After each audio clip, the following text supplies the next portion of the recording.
Pemuda ini bernama Sutter. Di SMA-nya dia terkenal sebagai anak berandalan yang tak pernah mau serius belajar. Pacarnya Sabar adalah cewek paling cantik di sekolah bernama Casey. Suatu hari, ketika Sutter sedang jalan-jalan bersama temannya, ada dua cewek ngajak mereka kenalan. Karena teman Shani jomblo, dia pun berniat menjodohkannya dengan salah satu cewek itu. Di danau, Sutter menyuruh temannya naik perahu berduaan, sementara dia akan menunggu di dalam mobil berjam-jam lamanya, menunggu hingga tiba-tiba Casey datang. Ternyata Casey bisa tahu keberadaannya setelah menelpon teman Sutter yang ada di perahu. Melihat kekasihnya dalam mobil berduaan sama cewek lain, Casey marah, bahkan minta putus detik itu juga. Beruntung besoknya, saat Sutter tentang semua kejadian kemarin, Casey bisa mengerti. Mereka pun balikan lagi. Beberapa bulan berlalu, meski hubungan Sutter dan Casey telah berjalan bertahun-tahun, namun sebenarnya hubungan mereka ini bisa dibilang hubungan toksik. Di suatu pesta, tidak sengaja mempergoki Casey sedang duduk berduaan dengan seorang cowok atlet olahraga terkenal di sekolah yang bernama Marcus. Tapi walaupun sudah kepergok pacarnya sendiri, Casey tak peduli. Dia justru tetap memilih berduaan sama Marcus dibanding dengan Sutter. Karena sakit hati, besoknya Sutter pergi ke bar untuk bersenang-senang. Dia menggoda cewek-cewek dan mabuk parah. Pagi hari saat Sutter dibangunkan salah satu teman sekolah bernama Amy yang kebetulan lewat semalam, saking mabuknya Sutter sampai ketiduran di halaman rumah orang. Karena kasihan, Amy mengantarkan Sutter pulang. Sepanjang perjalanan, Sutter menemani Amy berkeliling menjadi pengantar koran. Demi bercerita, sebenarnya ini adalah pekerjaan ibunya. Namun gara-gara sang ibu ketiduran, Amy berinisiatif menggantikannya. Kebaikan serta keluguan hati itu pun membuat Sutter tertarik.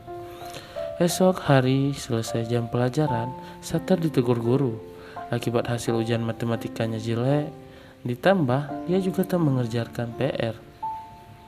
Guru mengancam jika nilai di ujian berikutnya tetap jelek, Sutter terpaksa tidak akan lulus. Mendengar ancaman tersebut, Sutter hanya terdiam. Ia lalu buru-buru ke kantin untuk makan siang bersama Amy. Di sana Sutter curhat tentang ancaman guru matematika tadi. Sambil tersenyum, Amy mengatakan kalau matematika itu mudah, asalkan sabar mau belajar. Di tengah obrolan teman, Casey kemudian mengajak pergi bareng ke tempat les. Sebelum berpisah, Sutter meminta nomor HP Amy untuk minta diajari matematika. Setelah pulang sekolah, Sutter selalu kerja part-time di sebuah toko baju dekat rumahnya. Besok pagi, Sutter berkunjung ke rumah Amy untuk belajar matematika bareng. Dalam kamar, Amy memberitahu bahwa dia sangat suka baca komik. Karena itulah kamarnya dipenuhi poster-poster. Waktu tahu kalau Amy adalah seorang wibu, Sutter semakin tertarik. Ketika pulang sekolah, Sutter bahkan menyempatkan diri membeli buku komik yang sama seperti milik Amy, lalu mulai membacanya di rumah. Pas lagi asik baca, mendadak Casey ngechat ngajak Sutter ketemuan di pesta salah satu teman sekolahnya besok siang. Saat Sutter membalas bahwa dia pasti akan hadir. Siangnya di pesta, Sutter datang bersama Amy. Tapi dia berusaha tetap diam, sabar. Kemudian mengajak Amy berkeliling sepanjang jalan. Saat bercerita dulu waktu dia masih kecil, sang ayah pergi dari rumah tanpa alasan yang jelas. Sampai sekarang setiap kali dia bertanya ibunya, tak pernah mau menjawab. Mendengar cerita barusan ini, merasa mereka berdua punya kesamaan. Dulu ayah Amy juga meninggalkan rumah. Semenjak kepergian ayah ibunya jadi posesif. Bahkan saat dia dapat beasiswa universitas kenal di kota itu, ibunya melarang karena terlalu jauh dari rumah. Saat terlalu menyenangkan agar sesekali Amy harus berani membuat keputusan hidup sendiri dan memperjuangkan keputusan tersebut. Sambil tersenyum, Amy bilang kalau dia akan mencoba mengikuti saran Sutter. Beberapa hari kemudian, saat bepergian ke rumah Mereka berdua ngobrol masa-masa indah mereka selama pacaran dulu. Sutter berkata bahwa sebenarnya dia masih menyukai Casey. Momen bersenang-senang bersama Casey adalah momen terindah dalam hidup Sutter. Mendengar ungkapan barusan, respon Casey justru kesal baginya. Baginya hidup ini bukan hanya untuk bersenang-senang saja, tapi juga harus memiliki rencana masa depan. Itulah alasan kenapa Casey meninggalkan Sutter. Sebagai laki-laki, Sutter punya harga diri. Dia hanya minta maaf bila tak bisa menjadi pria sempurna yang Casey inginkan. Namun Sutter sama sekali tak menyesal telah berpisah dengan Casey. Hari demi hari berlalu. Sutter tahu kenapa semenjak dari pesta Sutter seperti mulai menjauhi Amy. Teman Amy lalu menghampiri dan memarahi Sutter dengan bilang kalau setelah penyebab kenapa sekarang Amy berubah jadi galau, padahal dulu dia gadis ceria. Sayangnya Sutter tak peduli, dia malah ninggalin tuh bocah. Di jalan Sutter terus kepikiran ucapan temannya Amy tadi. Karena khawatir, dia pun pergi ke rumah Amy. Sampainya di sana, Sutter langsung minta maaf telah menjauhi Amy. Sebagai peminta maaf, Sutter mengajak Amy makan bersama keluarganya nanti malam hari. Ketika sedang makan, sahabat membuka obrolan dengan menceritakan bagaimana kisah pertama kali dia bertemu suaminya. Namun respon setuju menyindir agar kakaknya jangan terlalu senang dulu karena angka perceraian di Amerika Serikat sangat tinggi. Salah satu contoh adalah perceraian ibu dan ayah mereka sendiri. Seketika suasana menjadi canggung. Beruntung Amy pintar mencairkan suasana. Meski angka perceraian tinggi, dia takut. Amy yakin suatu saat nanti pernikahannya pasti bahagia. Suaminya akan menjadi peternak kuda hebat, sedangkan dia bekerja kantoran. Mungkin dia dan suaminya nanti akan sering bertengkar akibat perbedaan pendapat. Tapi itulah yang membuat kehidupan pernikahan semakin seru. Mendengar ucapan Amy, semua jadi tersenyum senang. Selesai makan malam, Sutter mengajak Amy pergi ke taman. Di momen tersebut, Sutter memberanikan diri mengungkapkan perasaannya. Karena dari awal Amy juga sudah suka sama si Sutter, mereka berdua pun akhirnya resmi pacaran. Beberapa hari kemudian, kabar tentang hubungan Sutter dan Amy tersebar ke seluruh sekolah. Teman Sutter tak menyangka kenapa setelah putus dari cewek terpopuler seperti Casey, Sutter malah pacaran sama pacar cewek yang cuma biasa. Sutter di situ menjelaskan alasan kenapa dia menyukai Amy adalah karena dia nyaman. Baginya, Amy punya suatu sifat spesial yang tak dimiliki wanita manapun. Pada hari acara dansa sekolah, Sutter datang bersama Amy. Melihat Casey sedang berdansa dengan Marcus, Sutter sama sekali tak cemburu. Kini dia sudah punya pengganti lebih baik. Keesokan harinya saat pulang sekolah dengan wajah gembira, Amy memberitahu bahwa setelah mengikuti saran dari Sutter agar lebih berani, dia berhasil meyakinkan ibunya untuk mengambil beasiswa kuliah di kota Philadelphia. Amy lalu gantian menyuruh Sutter melarikan diri, bertanya tentang keberadaan ayahnya. Awalnya Sutter menolak, tapi Amy terus meyakinkan kalau semua akan baik-baik saja. Mau gak mau, Sutter terpaksa mencoba. Ia kemudian pergi ke tempat kerja ibunya. Sesuai dugaan, sekeras apapun saat memohon dan membujuk, tetap ibunya tidak mau memberitahu di mana keberadaan sang ayah. Sutter tak menyerah. Kali ini dia membujuk kakaknya. Karena tak tega melihat Sutter terus-menerus memohon, kakak pun luluh lalu memberikan alamat tempat tinggal sang ayah. Waktu sekolah sedang libur panjang, Sutter mengajak Amy menemani pergi ke alamat ayahnya. Sepanjang jalan, wajah Sutter terlihat begitu bahagia, hingga tibalah mereka berdua di alamat tujuan. Ketika melihat sosok sang ayah yang selama ini dia rindukan, Sutter sangat senang dan langsung memeluknya. Mereka bertiga kemudian pergi ke bar. Sutter di situ tak bisa menutupi kebahagiaannya. Ia tak menyangka puluhan tahun berpisah sekarang mereka bisa bertemu. Tapi ekspresi wajah saat Sutter berubah saat mendengar cerita ayahnya. Ayah Sater memberitahu bahwa dia dulu pergi meninggalkan keluarga demi wanita lain. Ucapan ayahnya itu pun menampa Sater. Sosok ayah yang dia banggakan ternyata adalah pria brengsek. Ayahnya lalu menyuruh Sater dan Emi menunggu di parkiran sebentar karena dia sedang ada urusan penting.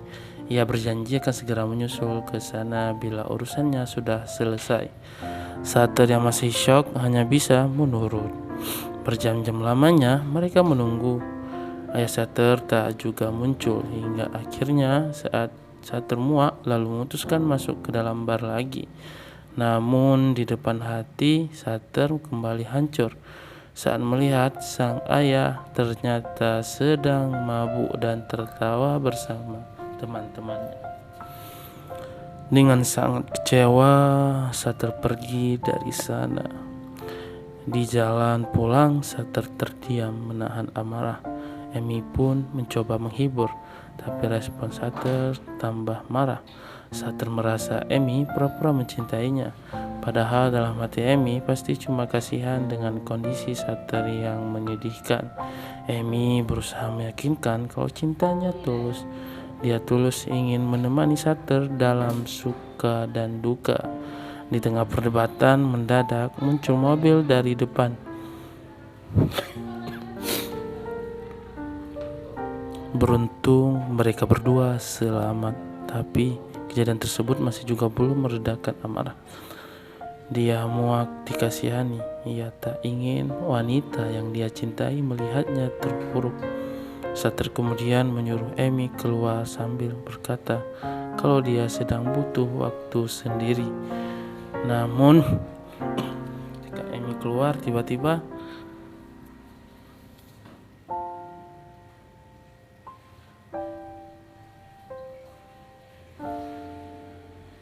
alhamdulillahnya Emi masih selamat dan hanya mengalami patah tangan.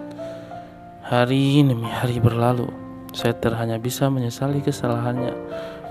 Hingga suatu hari dia dipanggil guru matematika. Guru memberitahu bahwa nilai ujian Sater ada peningkatan. Jika berhasil menaikkan nilainya sedikit lagi di ujian akhir sekolah, maka Sater bisa lulus. Setelah seminggu tak berani bertemu Emi, hari itu Sater memberanikan diri berkunjung ke rumahnya. Mengetahui sang kekasih datang, Emi begitu senang. Hari kelulusan pun tiba. Sater berhasil lulus meski nilainya pas-pasan. Esi menghampiri lalu memberitahu kalau dia akan ikut Markus kuliah di California. Sebelum berpisah, Casey mengatakan bahwa Sater adalah mantan terindahnya. Esok pagi saat sedang bekerja, manajer memanggil menjelaskan kalau akibat kondisi toko yang sepi pembeli, untuk mengurangi pengeluaran, manajer terpaksa memecat Sater. Walaupun hal-hal buruk terus datang, Sater masih tetap berusaha menahan perasaannya. Hati pemuda liar itu seakan sedang ditimpa agar menjadi lebih dewasa. Malam hari di halte bis, Sater memandangi Emi dari kejauhan. Malam ini harusnya dia menemui Emi untuk terakhir kali sebelum sang kekasih berangkat ke Philadelphia. Namun Sater memutuskan membiarkan Emi pergi seorang diri.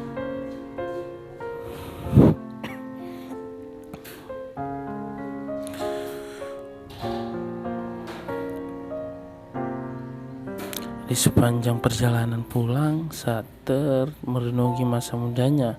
Selama ini Sater merasa dengan kondisi dia bukanlah laki-laki yang pantas dan justru menjadi pengaruh buruk untuk Emi. Sesampainya di rumah, Sater tak sengaja menabrak kotak surat. Waktu sang ibu keluar seketika, seluruh perasaan yang Sater terpendam pun meledak. Dia marah, menangis, kecewa, dan meluapkan semuanya.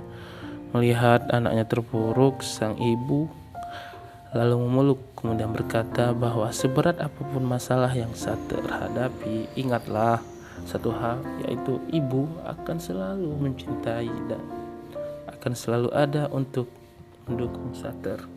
terus.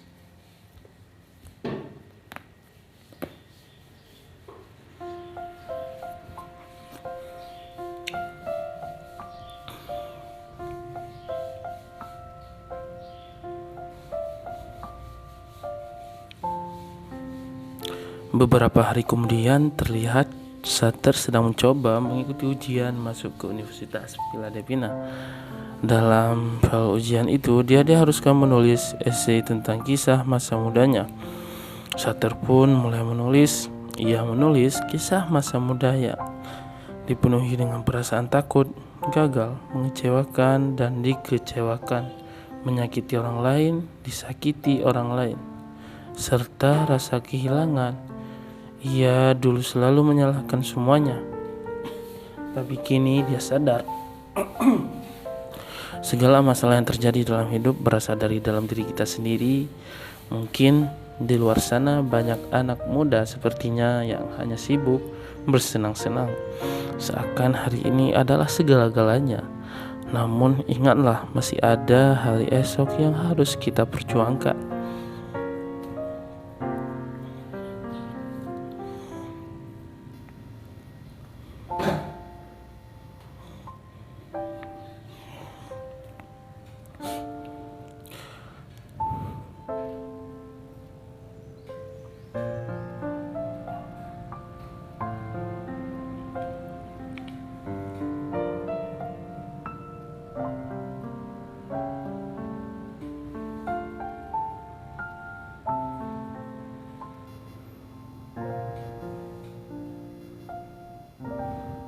Dan film pun selesai.